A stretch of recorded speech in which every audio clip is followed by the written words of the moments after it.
출발 업앤다운 시간입니다. 유한타증권 박진희 부장과 함께하겠습니다. 부장님 안녕하세요. 네, 안녕하세요. 네, 지금 양시장 플러스권 나타나고 있습니다. 종목들은 어떻습니까?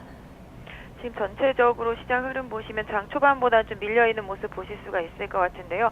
종목별로 좀 변동성이 있습니다. 장 초반에 시가총액 상위 종목군의 현대차, 삼성전자 좀 약세 흐름 이어가고 있는 모습 보실 수가 있겠고요. 어제 유가 급락으로 인해서 항공주들의 흐름이 좀 잘 좋은 모습 보실 수가 있겠습니다. 정유주하고 화학주는 소폭 약세 흐름 보여주고 있고요. 바이오 제약 쪽도 장 초반에 상당히 강했습니다만은 상승폭은 조금 둔화되는 모습, 다음 카카오도 마찬가지가 되겠고요. 오늘 OCI의 좀 강세가 좀 눈에 띄는 흐름 나타나고 있고요. 그동안 좀 쉬었었던 NX 같은 개별주들도 좀 강세 보여주고 있습니다. 특히 메르스 관련 피해주였었던 여행 관련주, 호텔 관련주들 좀 강세 흐름 보여주고 있고요. 유통 관련주들도 오늘 강세 흐름 나타나는 모습입니다. 전체적으로는 좀 소폭의 등락이 좀 있는 가운데 그동안 좀 부진했었던 종목들의 좀 반등과 계속 약진하고 있는 바이오 헬스케어 섹터 내의 강세 종목들이 좀 추가적으로 뭐 코롱생명이라든지 제넥신 이런 종목들, 뭐 에스텍 파마 등 계속 급등세 이어가는 모습들이 오늘 좀 눈에 띄고 있네요. 네. 자, 오르는 종목부터 하나 보도록 하겠습니다. OCI 빼놓을 수가 없네요. 오늘 뭐 OCI 움직이면서 웅진에너지도 한 11% 급등이 같이 나오고 있고요. 이 OCI는 지금 11.23%의 상승, 미국의 자회사 지분 매각, 폴리실리콘 가격 상승, 뭐 이러한 모멘텀을 좀 받고 있습니다. 위쪽으로 더 볼 수 있는 건가요? 네, OCI 같은 경우도 미국 자회사 지분 매각 검토 소식에 좀 강세를 보여주고 있는데요. 지금 현재 장 초반에 한 15% 정도 상승했다가 지금 살짝 밀려있는 상태라고 보시면 좋을 것 같습니다. 오히려 유가가 하락을 하면 OCI는 사실은 좀 약해야 되는데 지금은 뭐 다른 이슈가 터져서 상당히 좀 강한 모습이었고요. 다음에 일시적으로 매각 이슈로 인한 급등이기 때문에 기본적으로 오늘 찍었던 고점대인 10만 6천 원 부분에 좀 저항대 형성되어 있다라는 점 보유하신 분들은 염두에 두실 필요가 있겠고요. 중기로 좀 보유를 하시는 분들이라면 약 한 9만 8천 원 정도의 60일선 지지선 계속적으로 좀 활용하시는 전략을 쓰시는 게 좋을 것 같습니다. 네. 자, 그리고 지금 이 바이오 쪽에서, 이 제약 바이오 쪽에서 급등하는 그 종목군들이 많아요. 지금 에스텍 파마 한 16% 정도, 바이넥스도 14% 정도 고공행진 나오고 있고요. 레고캠 바이오도 한 8% 급등이 나오고 있는데요. 이쪽 점검해 보죠. 네, 이쪽 섹터들이 상대적으로 견조한 흐름 이어가고 있습니다. 특히 바이넥스도 최근에 뭐 이슈들이 좀 많이 나타나면서 급등세를 보여주고 있고요. 레고캠도 계속적으로 슈퍼항생제 관련해서 뭐 기본적으로 좀 강한 흐름이 수급과 함께 이어지고 있습니다. 최근에 수급도 상당히 좋았기 때문에 오늘 급등 이어지는 모습인데요. 에스텍 파마도 마찬가지로 계속적으로 레포트 나온 이후에 강세 이어지고 있습니다. 계속적인 기대감 보여주고 있는 종목들이라서 이 종목들 어디까지 갈지는 좀 더 두고 봐야 되겠습니다만은 기본적으로 에스텍 파마는 앞으로의 좀 실적에 대한 기대감 이런 부분에 상당히 좀 큰 종목입니다. 계속적으로 뭐 10,000원대부터도 계속 말씀드렸던 종목이라서 뭐 오늘이 좀 급등세를 좀 추격하기엔 좀 가격적인 부담이 좀 있다라고 보여지고 있는데요. 혹시라도 좀 조정이 나오면서 오늘 상승한 갭을 좀 메우는 구간이 온다라면은 개인 투자자분들은 그때 좀 관심을 갖고 보셔도 될 것 같고요. 바이넥스도 지금 추가적으로 급등하면서 21,000원대 돌파하고 지금 23,000원입니다. 최근에 나온 이슈를 따지면 바이넥스도 더 상당히 많이 갈 수 있는 여러 가지 내용들을 포함하게 있기 때문에 계속적으로 좀 상승 추세 유지될 것으로 보여지고 있고요. 아까 말씀드린 대로 레고캠도 수급이 상당히 좀 좋습니다. 이 종목도 오늘 가격 기준으로 한다면 전고점인 39,000원에서 4만 원 부근 지지선으로 해서 계속 홀딩하시는 전략 유효할 것 같습니다. 네. 자, 지금 메르스도 좀 진정이 어느 정도 돼 가는 그 국면이고요. 여기다가 유가가 간밤에 4% 넘게 급락이 나왔습니다. 지금 항공주들의 움직임도 지금 대한항공, 아시아나항공 모두 한 1에서 2% 정도 플러스권 움직임 나왔고요. 여행주들의 움직임도 지금 하나투어, 롯데관광개발 모두 투어도 한 3%가량 오릅니다. 하나투어도 지금 4일 연속의 상승 1% 넘게 강세가 펼쳐지고 있는데요. 자, 이쪽도 점검해 주시죠. 네, 메르스 여파로 인한 부담감이 주가를 좀 많이 눌렀었죠. 하나투어도 장 초반보다는 좀 눌려있는 모습이지만 그래도 긍정적인 흐름 이어갈 것으로 기대하고 있습니다. 13만 원 강하게 이탈하지 않는다라면 하나투어 긍정적으로 좀 받아들일 수 있을 것 같고요. 아시아나항공도 바닥권에서 흐름 움직이고 있습니다. 바닥권에서 일단 좀 탈출을 하고자 하는 흐름이 좀 나타나고 있는 상태이고요.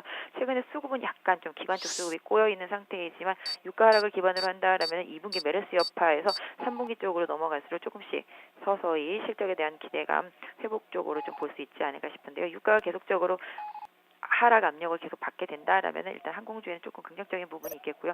반대로 따진다라면 환율이 조금 부담이 될 수는 있겠습니다. 아시아나항공 같은 경우는 한 6,200~300원 정도 지지선대 형성되어 있기 때문에 이 가격대 지지력 계속 좀 확인하시는 전략 필요할 것 같습니다. 네, 호텔신라도 같이 좀 점검해 보죠. 뭐 메르스 영향도 있지만 이 종목은 뭐 시내 면세점에 관련된 그 기대감을 좀 강하게 받고 있는데요.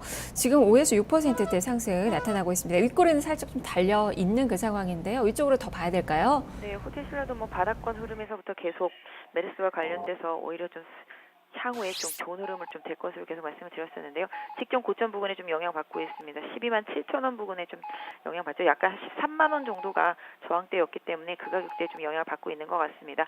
호텔신라도 뭐 면세점이 한 7월 말 정도의 결과가 나오긴 하겠지만 뭐 유력하다라고 볼 수 있는 그런 종목입니다. 그래서 일단 지금 현재 상태에서 12만 원 강하게 이탈하지 않는다라면은 직전 고점인 13만 원대 중반까지는 계속적으로 좀 유지하시는 전략이 좋지 않을까 싶습니다. 네. 자, 그리고 최근에 단기간 좀 조정을 받았던 NX 어제 좀 턴을 하는 모습이었고요. 오늘 다시 이틀째 상승권입니다. 오늘 21선 돌파 시도가 나오고 있는데 어떻게 좀 뚫고 올라갈 가능성을 봐야 될까요? 네, NX도 상당히 좀 많이 쉬었죠. 그러다 보니까 이 종목 같은 경우도 최근에 좀 조정을 받은 이후에 반등이 좀 이어지고 있습니다. 한샘이 최근에 강세를 이어가는 반면에 NX는 좀 깊은 조정을 받았던 상태였기 때문에 가격적인 메리트가 좀 부각되고 있는 것 같습니다. 일단 NX 보유하신 분들은 6,000원 강하게 이탈하지 않는다라면은 유지하시면서 적어도 6,700원 정도까지는 계속적으로 좀 끌고 가시는 전략 쓰시면서 그 다음 추이를 좀 살펴보시는 게 좋겠네요. 네. 자, 이제는 하락하는 종목으로 넘어가 보도록 하겠습니다. 어제 한 20% 급등 나왔었죠. 이 삼성테크인 하나품에 안긴 이 종목 오늘은 1.5% 정도 마이너스권. 이제 숨고르기로 좀 봐야 되는 건가요? 어제 좀 하나테크인 좀 강하게 올랐습니다. 좀 심하다 싶을 정도로 올랐었는데요. 일단 일정 부분 좀 매물 나오면서 숨고르기 들어간 모습입니다. 하지만 뭐 절대적으로 이 가격대가 비싼 가격은 아니라고 생각하고 있습니다. 중장기적인 목표가 4만 원대까지 설정해 볼 수 있을 것 같고요. 현재 수준이라면은 32,000원. 만 강하게 이탈하지 않는다라면은 중기 보유하시는 분들한테는 계속적으로 보유의 이유가 될 것 같습니다. 네. 자, 그리고 유가가 떨어지면서 항공주들 오르고 반면에 지금 정유주들이 일제히 또 마이너스권의 움직임이 나타나고 있습니다. 이쪽에 대한 전략도 짚어주시죠. 네, 이란 핵 협상 타결되면은 일정 부분 유가에 대한 하락 압력이 좀 가중될 것에 대한 우려감이 있습니다. 그런 부분들 좀 가만히 대고 있는 모습이고요. 다시 한번 21선 이탈하는 모습이 이노베이션에서 나타났기 때문에 일단은 뭐 61선 계속 지지를 확인해야 될 필요가 있지 않을까 싶습니다. 일정 부분 한 11만 8천 원 정도 지지선 드릴 수 있을 것 같은데요.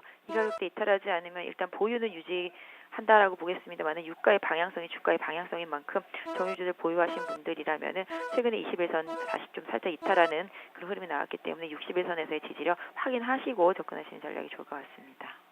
좀 같이 봐주세요. 오늘 조선주들은 좀 종목별로 차별화가 좀 진행이 되고 있거든요. 대우조선해양은 내리고 삼성중공업은 오르고 어떻게 봐야 될까요?